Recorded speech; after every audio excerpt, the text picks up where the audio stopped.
Hi hello ನಮಸ್ಕಾರ, ನಾನು ಯಾರನ್ನ ಗೊತ್ತಾಯ್ತಲ್ದೆ. ಇವತ್ತು ಬಾಡಿಗೆ ಅಂತ ಇಲ್ಲಿ ಅದಕ್ಕೆ ಗಂಟಿ ಅರು ಬಿಡು ಅಂದಳಿ ಸೀದಾ ಹೊಟ್ಟೆ ಎಣಿ ಬಂದು ಗಂಟಿ ಬಿಟ್ಟಿಕ್ಕಿ ತೆಂಗಿನ ಸಸಿ ನೀರು ತಿರ್ಸು ಅಂದಳಿ ಹೇಳಿ ಹಾರಿ ಹೋಗ್ಲಾ ಈ ಕಂಡ ಸಣ್ಣ ಒಂದು ತೋಟದಾಗಿದ್ದೆ ಜಟ್ ಕೀಳೋಗಿ ಬಂದೆ. ಜಟ್ಟೆಲ್ಲ ಕಿತ್ತಿಕ್ಕಿ ಮೇಲೋಯ್ಕ ಅಂತೆ ಮಾವ ತೋಡ್ಕಿಸ್ತಿದ್ದೀರ. ಮಾವನ ಜೊತೆಗೆ ನಾನು ನೀರು ಬಿಡೋಕೆಲ್ಲ ಹೆಲ್ಪ್ ಮಾಡಿದೆ. ಈ ನೀರು ಎಲ್ಲಿಂದ ಆಲೋಚನೆ ಮಾಡಿದ್ರೆ ಹಳಿ ನೀರೇ. ಲಾಸ್ಟಿಗೆ ಒಂಚೂರು ನೀರು ಕಡಿಮೆ ಅತ್ತ ಆರಿ ಈಗ ಸ್ವಲ್ಪ ಅಡ್ಡಿಲ್ಲ, ನೀರು ಇಪ್ಪಲ್ಲರಿ ಲಾಯ್ಕ್ ಮಾಡಿ ಬಿಡುದು. ಅಜ್ಜಯ್ ನಟ್ ಕೊಟ್ಟದ್ದ ಹಾಳು ಮಾಡೋಕ್ಕಾಗಲ್ದೆ.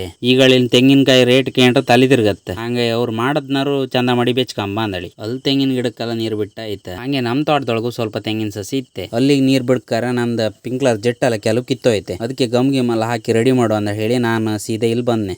ಇಲ್ಲಿ ಬಂದು ಕಂಡದಿದ್ರು ಒಂದು ಕಾಯಿ ಬಿದ್ದಿತ್ತೆ. ಅದನ್ನೆಕ್ಕಿ ಒಳಗೆ ಹಾಕಿದೆ. ಅಡ್ಕಿ ಸಸಿ ಬುಡ್ದಾಗೆಲ್ಲ ಕಾಳಿ ಹುಟ್ಟಿತೆ. ಅದನ್ನೆಲ್ಲ ಕಿತ್ತು ಬಿಸಾಕಿದೆ. ಹಾಗೆ ನೀರು ಬಿಡೋಕೆ ಶುರು ಮಾಡಿದೆ. ಅಂತೂ ಇಂತೂ ತೆಂಗಿನ ಸಸಿಗೆಲ್ಲ ನೀರಂತೂ ಬಿಟ್ಟ. ಈಗ ಅಡ್ಕಿ ಸಸಿ ನೀರು ಬಿಡು ಅಂದೇಳಿ ಪಿಂಕ್ಲರ್ ಜೆಟ್ ಎಲ್ಲ ಹಾಕ್ನೆ. ಪಿಂಕ್ಲರ್ ಜೆಟ್ ಹಾಕಿ ಮೈಯೆಲ್ಲ ಫುಲ್ ಚಂಡಿ ಆಯ್ತು. ಗಂಟಿ ಕಾಂತಿ 10:10 ಅಷ್ಟಕ್ಕೂ ಅಮ್ಮ ಚಾ ಕುಡು ಬಾಗಡನೆ ಕರ್ದಾಳು. ಹೋಯ್ ಬತ್ತೆಕಾ